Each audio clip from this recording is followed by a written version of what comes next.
Chapter 8 Alain Badiou, or the Violence of Subtraction. Materialism, democratic and dialectical. In his Logique des Mondes, Badiou provides a succinct definition of democratic materialism and its opposite, materialist dialectics. The axiom which condenses the first is, there is nothing but bodies and languages, to which materialist dialectics adds, with the exception of truths. This opposition is not so much the opposition of two ideologies or philosophies as the opposition between non-reflected presuppositions, beliefs, into which we are thrown insofar as we are immersed into our life world, and the reflexive attitude of thought proper which enables us to subtract ourselves from this immersion, to unplug ourselves, as Morpheus would have put it in The Matrix, a film much appreciated by Badiou, in which one also finds a precise account of the need, evoked by Badiou, to control oneself. When Morpheus explains to Neo the lot of ordinary people totally caught in, plugged into the Matrix, he says, everyone who is not unplugged is a potential agent. This is why Badiou's axiom of democratic materialism is his answer to the question of our spontaneous, non-reflexive ideological beliefs. What do I think when I am outside my own control? Or rather, what is my spontaneous belief? Furthermore, this opposition is immediately linked to what one once called the class struggle in philosophy, the orientation most identified by the names of Lenin, Mao Zedong, and Althusser. Let us recall Mao's succinct formulation. It is only when there is class struggle that there can be philosophy. The ruling class, whose ideas are those of the ruling ideas, is represented by a spontaneous ideology, while the dominant class has to fight its way through intense conceptual work, which is why, for Badiou, the key reference is here Plato, not the caricatural Plato, the anti-democratic philosopher of aristocratic reaction against Athenian democracy, but the Plato who was the first to clearly assert the field of rationality freed from inherited beliefs. After all the negative judgments of the phonologocentric character of Plato's criticism of writing, it is perhaps time to assert its positive, egalitarian democratic aspect. In the pre-democratic despotic state, writing was the monopoly of the ruling elite. Its character was sacred. So it is written was the ultimate seal of authority. The presupposed mysterious meaning of the written text was the object of belief par excellence. The aim of Plato's critique of writing was thus double: to deprive writing of its sacred character, and to assert the field of rationality freed from beliefs. In other words, to distinguish logos, the domain of dialectics, of rational reasoning, which admits no external authority, from mythos, traditional beliefs. The significance of Plato's criticism thus appears to remove from writing its sacred character. The way to truth is not writing but dialectics, i.e. the spoken word with its implication of two or rather three parties, the speaker, the listener, and the language they share. With his criticism, Plato, for the first time in man's history, distilled the notion of rationality as such, free from all mixture with belief.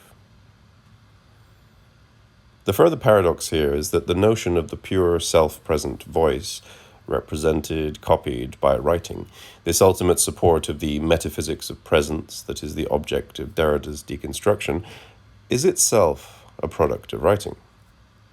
When philosophers were attacking the Platonic primacy of speech over writing, they were criticizing a byproduct of phonetic writing. It is scarcely possible to imagine a philosophy such as Platonism emerging in an oral culture. It is equally difficult to imagine it in Sumeria. How could a world of bodiless forms be represented in pictograms? How could abstract entities be represented as the ultimate realities in a mode of writing that still recalled the realm of the senses?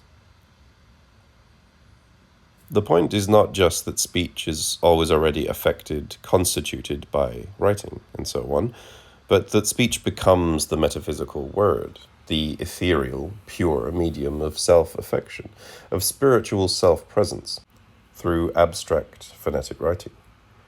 Prior to phonetic writing, speech is perceived as a practice which is part of a complex material life world. It is phonetic writing that purifies it. The qualification I am tempted to add here is that perhaps one should nonetheless suspend Badiou's understandable reticence apropos dialectical materialism and invert the subject-predicate relationship between the two opposites, materialist democracy versus dialectical materialism. There is a more constrained anthropological version of this axiom. For democratic materialism, there is nothing but individuals and communities, to which materialist dialectics adds, insofar as there is a truth, a subject subtracts itself from all community and destroys all individuation.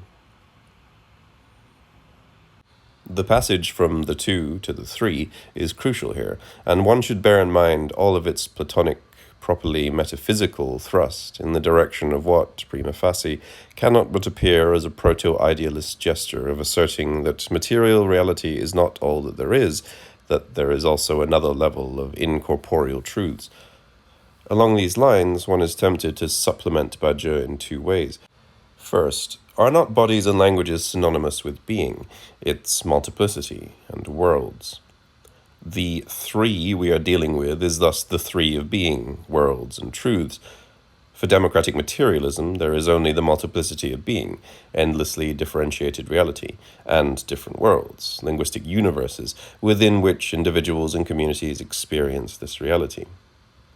Is this not indeed our spontaneous ideology? There is an endlessly differentiated, complex reality which we, the individuals and communities embedded in it, always experience from a particular finite perspective of our historical world. What democratic materialism furiously rejects is the notion that there can be an infinite universal truth which cuts across the multitude of worlds. In politics, this means totalitarianism, which imposes its truth as universal. This is why one should reject, say, the Jacobins, who imposed their universal notions of equality and other truths on the plurality of French society, and thus necessarily ended in terror. This brings us to the second supplement. There is an even more narrow political version of the democratic materialist axiom. All that takes place in today's society is the dynamics of postmodern globalization and the conservative, nostalgic, fundamentalist, old leftist, nationalist, religious reactions and resistances to it, to which, of course, materialist dialectics adds its proviso, with the exception of the radical emancipatory communist politics of truth. It is here that the materialist dialectic passage from the 2 to the 3 gains all its weight. The axiom of communist politics is not simply the dualist class struggle, but more precisely the third moment as the subtraction from the 2 of hegemonic politics. That is to say, the hegemonic ideological field imposes on us a field of ideological visibility with its own principal contradiction. Today it is the opposition of market freedom democracy and fundamentalist terrorist totalitarianism, Islamofascism, and so on.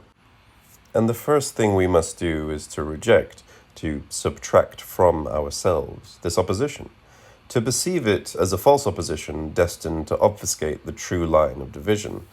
Lacan's formula for this redoubling is 1 + 1 + A. The official antagonism, the 2, is always supplemented by an indivisible remainder, which indicates its foreclosed dimension. In other terms, the true antagonism is always reflexive. It is the antagonism between the official antagonism and that which is foreclosed by it. This is why, in Lacan's mathematics, 1 + 1 = 3. Today, for example, the true antagonism is not between liberal multiculturalism and fundamentalism, but between the very field of their opposition and the excluded third, radical emancipatory politics. One is even tempted to link this threesome to 3 different mechanisms of keeping a social body together.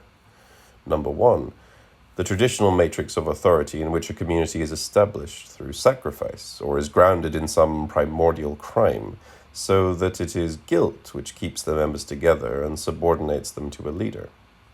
Number 2, the invisible hand of the market, namely a social field in which, by means of the cunning of reason, the very competition among individuals, each following his or her egotistic concerns, results in a mysterious equilibrium which works for the good of all. Number 3, the open political process of social cooperation, in which decisions are neither made by the supreme authority, nor are they the outcome of a blind mechanism, but are reached through the conscious interaction of individuals. And furthermore, do these three modes not form a kind of Lévi-Straussian triangle?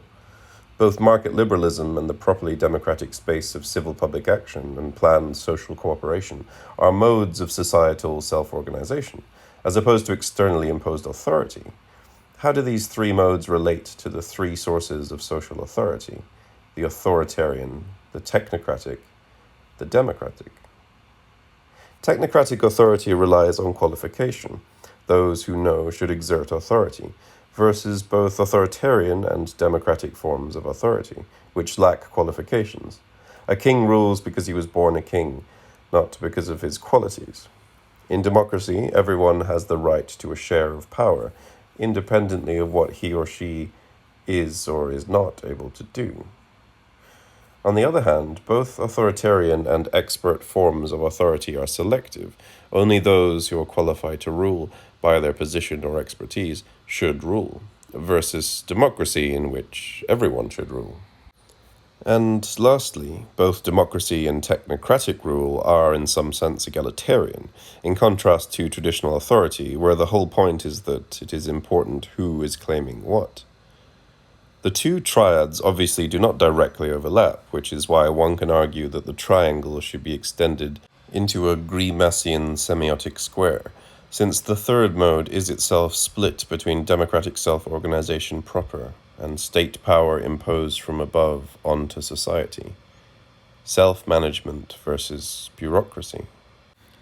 The two axes of the semiotic square are thus central authority, traditional authority, state power, versus self-organization from below, the market, self-management, and external organization, symbolic authority, the market, versus democratic organization, modern state power, self-management. This allows us also to approach in a new way Badiou's concept of the point, as the point of decision, as the moment at which the complexity of a situation is filtered through a binary disposition and thus reduced to a simple choice. All things considered, are we against or for? Should we attack or retreat? Support that proclamation or oppose it? And so on. With regard to the third moment as the subtraction from the two of hegemonic politics, one should always bear in mind that one of the basic operations of hegemonic ideology is to enforce a false point, to impose on us a false choice, as when, in the War on Terror, anyone who draws attention to the complexity and ambiguity of the situation is sooner or later interrupted by a brutal voice telling him, "Okay, enough of this muddle. We are in the middle of a difficult struggle in which the fate of our free world is at stake, so please make it clear where you really stand. Do you support freedom and democracy or not?" The obverse of this imposition of a false choice is, of course, the blurring of the true line of division. Here, Nazism is still unsurpassed with its designation of the Jewish enemy as the agent of the plutocratic Bolshevik plot.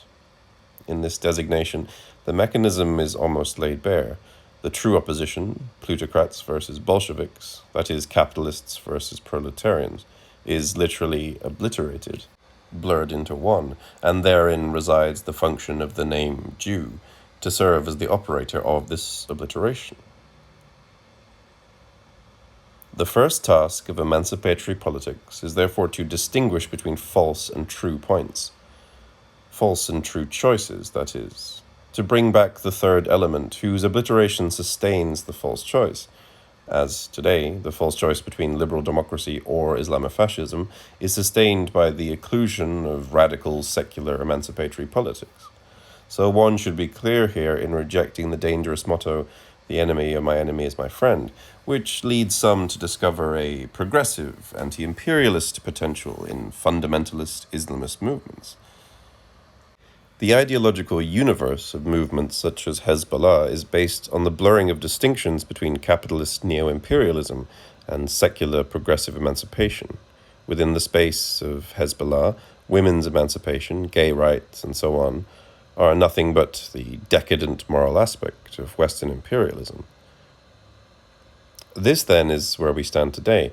The antagonism imposed on us by the space of the dominant ideology is the secondary antagonism between what Badiou calls reactive and obscure subjects, leading their struggle against the background of the obliterated event. What other responses to an event are possible? Instead of withdrawing from political engagement, one should remember the motto that behind every fascism, there is a failed revolution. This motto is worth remembering, especially today, when we face what some call Islamofascism. Again, the opposition of liberal democracy and religious fundamentalism is misleading. A third term is missing.